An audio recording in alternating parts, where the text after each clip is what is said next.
bendiga, Dios te guarde, espero estés bien con tu familia. Y en esta hora quiero hablarte acerca del pecado de diezmar. ¿Por qué escogí este título? Porque en las redes sociales, en YouTube, han salido diversos pastores hablando y diversos hermanos hablando de que el diezmo no debe de ser, de que en la actualidad el diezmo no es, ¿verdad? Que la Biblia no enseña que debe ser en el tiempo de la gracia, sino que es en el tiempo del Antiguo Testamento. Y de la manera que estos hermanos y estos pastores se expresan, es como si diezmar fuese un pecado. Es como que yo que estoy diezmando, haciéndome sentir mal a mí, como que yo estoy siendo engañado por los pastores, o estoy siendo engañado por líderes, o me estoy siendo engañado por mí mismo al yo diezmar. ¿Y qué debemos decir acerca de esto? Lo primero es que el Nuevo Testamento no prohíbe en ninguna de sus páginas el diezmo. Es decir, el Nuevo Testamento prohíbe las ofrendas o los sacrificios de animales. El Nuevo Testamento, porque Cristo es el sacrificio. El Nuevo Testamento dice que ya no debemos de circuncidarnos, ¿verdad? En el sentido de cómo se hacía en aquel momento religiosamente. Pero el Nuevo Testamento no prohíbe ninguna parte acerca del diezmo. Solamente menciona la palabra diezmo o hace referencia a esto en dos ocasiones. Jesucristo en un momento dice que ellos diezmaban la menta y diezmaban todas estas cosas, pero era necesario hacer eso sin dejar de tener misericordia, refiriéndose a los fariseos. También el autor de los Hebreos menciona acerca del diezmo en el sentido de cuando Abraham diezmó a Melquisedec. Y ese es el segundo punto, siendo el primero de que el diezmo no está prohibido en el Nuevo Testamento. El segundo es que el diezmo viene desde antes de la ley. Cuando Abraham, luego de ganar una batalla, diezmó del botín que él tuvo a un rey que se llamaba Melquisedec, rey de Salem, que es una tipología de Jesucristo. Es decir, que aquellos que dicen que el diezmo es de la ley solamente, no, el diezmo trasciende la ley. Lo tercero que tenemos que decir es que en el Nuevo Testamento Dios no nos exige el diezmo.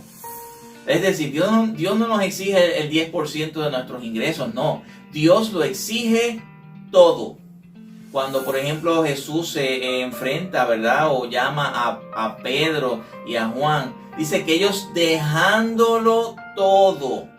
Vemos otros casos en la Biblia, por ejemplo, cuando el joven rico le pregunta a Jesucristo y este joven rico le dice, ¿qué tengo que hacer para ser salvo? Y al final Jesús le dice, vende todo lo que tienes y dalo a los pobres. Sabemos ese patrón. También vemos a Zaqueo, cuando Zaqueo dice que voy a dar 4 veces lo que yo he tenido, ¿verdad? Lo que yo he ganado.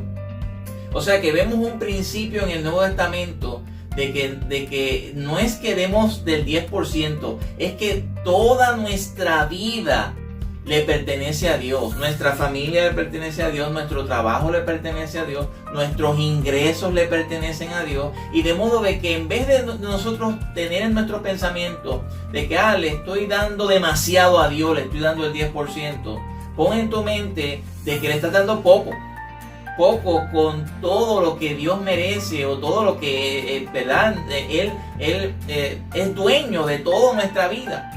Obviamente la palabra de Dios dice, y en el Nuevo Testamento lo dice, de que el obrero es digno de su salario, de que las iglesias, ¿verdad? Que somos las que ayudamos al pobre, las iglesias son las que están ahí compartiendo el evangelio, son las que bendicen la vida de los que vienen, ¿verdad? Las iglesias necesitan un ingreso, ¿verdad? Y ese ingreso proviene solamente de las ofrendas y de los diezmos. Ahora, lo cuarto que quiero comentarte es que yo no he visto a una persona que haya practicado el diezmo y no haya sido bendecido por Dios. No estoy diciendo de que hay una ley de siembra y cosecha, de que Dios te va a hacer millonario, de que Dios te va a hacer rico, no. Estoy diciendo de que los que hemos practicado esto, y me incluyo yo en mi caso, de antes de yo ser pastor, toda mi vida de 26 años que llevo en el cristianismo, toda mi vida yo he practicado el diezmo.